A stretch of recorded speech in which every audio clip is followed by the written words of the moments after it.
ಮತ್ತಷ್ಟು ಸುದ್ದಿಗಳನ್ನ ನೋಡ್ತಾ ಹೋಗೋಣ ರೌಂಡ್ ಅಪ್ನಲ್ಲಿ.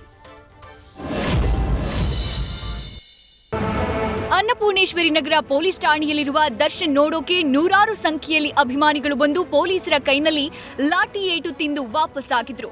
ನಿನ್ನೆ ರಾತ್ರಿಯ ಹಾವೊಂದು ಅನ್ನಪೂರ್ಣೇಶ್ವರಿ ಠಾಣೆ ಮುಂದೆ ಪ್ರತ್ಯಕ್ಷವಾಗಿತ್ತು. ಅದು ಕೂಡ ದರ್ಶನ್ ನೋಡೋಕೆ ಬಂದಿತ್ತೋ ಏನೋ, ಆದ್ರೆ ಪೊಲೀಸರು ಪರ್ದೆ ಹಾಕಿರೋದ್ರಿಂದ ಹಾವಿಗೆ ದರ್ಶನ ಸಿಕ್ಕಿಲ್ಲ, ಬಂದ ದಾರಿಗೆ ಸುಂಕವಿಲ್ಲ ಅನ್ನೋ ತರ ಹಾವು ವಾಪಸ್ ಹೋಗಿದೆ. ಆದ್ರೆ ಇದನ್ನ ಕಂಡ ಪೊಲೀಸರು ಮಾತ್ರ ಠಾಣೆ ಒಳಗೆ ಓಡಿ ಬಚಾವಾಗಿದ್ದಾರೆ. ಇಂದು ಪೆಟ್ರೋಲ್ ಡೀಸೆಲ್ ಮೇಲಿನ ದರ ಏರಿಕೆ ಖಂಡಿಸಿ ರಾಜ್ಯ ಬಿಜೆಪಿ ಘಟಕದ ವತಿಯಿಂದ ರಾಜ್ಯದಾದ್ಯಂತ ಪ್ರತಿಭಟನೆಗೆ ಕರೆ ನೀಡಲಾಗಿದೆ. ಅಲ್ಲದೆ ಬಿಜೆಪಿ ಪ್ರಧಾನ ಕಚೇರಿ ಜಗನ್ನಾಥ ಭವನದಿಂದ ಸೈಕಲ್ ಜಾಥಾ ಮಾಡಲಾಯಿತು. ಬಿಜೆಪಿ ನಾಯಕರು ಜಾಥಾದ ಮೂಲಕ ಸರ್ಕಾರದ ವಿರುದ್ಧ ಆಕ್ರೋಶ ವ್ಯಕ್ತಪಡಿಸಿದ್ರು.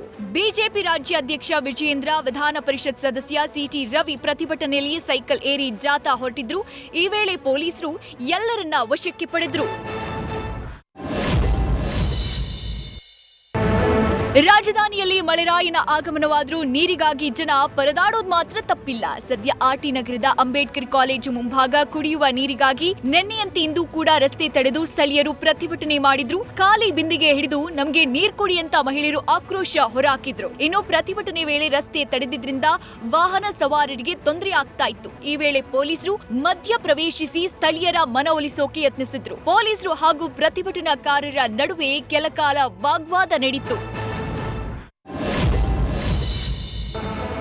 ಜೂನ್ 18 ಮಂಗಳವಾರ ನಡೆದ ಯುಜಿಸಿ ನೆಟ್ ಪರೀಕ್ಷೆಯಲ್ಲಿ ಅಕ್ರಮ ನಡೆದಿರುವ ಬಗ್ಗೆ ಶಂಕೆ ವ್ಯಕ್ತವಾಗಿತ್ತು. ಪರೀಕ್ಷಾ ಪ್ರಕ್ರಿಯೆಯಲ್ಲಿ ಪಾರದರ್ಶಕತೆ ಖಚಿತಪಡಿಸಿಕೊಳ್ಳೋಕೆ ಸಮಗ್ರ ತನಿಖೆಗಾಗಿ ಈ ಕೇಸ್ ಅನ್ನ ಸಿಬಿಐಗೆ ಹಸ್ತಾಂತರಿಸಲಾಗಿತ್ತು. ಆದ್ರೆ ಇದೀಗ ಎನ್ಟಿಎ ಅಂದ್ರೆ ರಾಷ್ಟ್ರೀಯ ಪರೀಕ್ಷಾ ಸಂಸ್ಥೆ ಪರೀಕ್ಷೆಯ ಸಮಗ್ರತೆಗೆ ಧಕ್ಕೆಯಾಗಿದೆ ಅಂತ ಕಾರಣ ಕೊಟ್ಟು ಯುಜಿಸಿ ನೆಟ್ ಪರೀಕ್ಷೆಯನ್ನ ರದ್ದುಗೊಳಿಸಲಾಗಿದೆ ಅಂತ ಆದೇಶ ಹೊರಡಿಸಿದೆ. ಪರೀಕ್ಷೆಯನ್ನ ನಡೆಸಿದ ಒಂದು ದಿನದ ಬಳಿಕ ಎನ್ಟಿಎ ಈ ಮಹತ್ವದ ತೀರ್ಮಾನ ತೆಗೆದುಕೊಂಡಿದ್ದು 2024ರ ಯುಜಿಸಿ ನೆಟ್ ಮರುಪರೀಕ್ಷೆಯ ದಿನಾಂಕವನ್ನ ಶೀಘ್ರದಲ್ಲೇ ಪ್ರಕಟಗೊಳಿಸುವುದಾಗಿ ತಿಳಿಸಿದೆ. ನ್ಯೂಸ್ ಫಸ್ಟ್ ನಿರ್ಭೀತಿಯಿಂದ ನಿಮ್ಮ ಪರವಾಗಿ.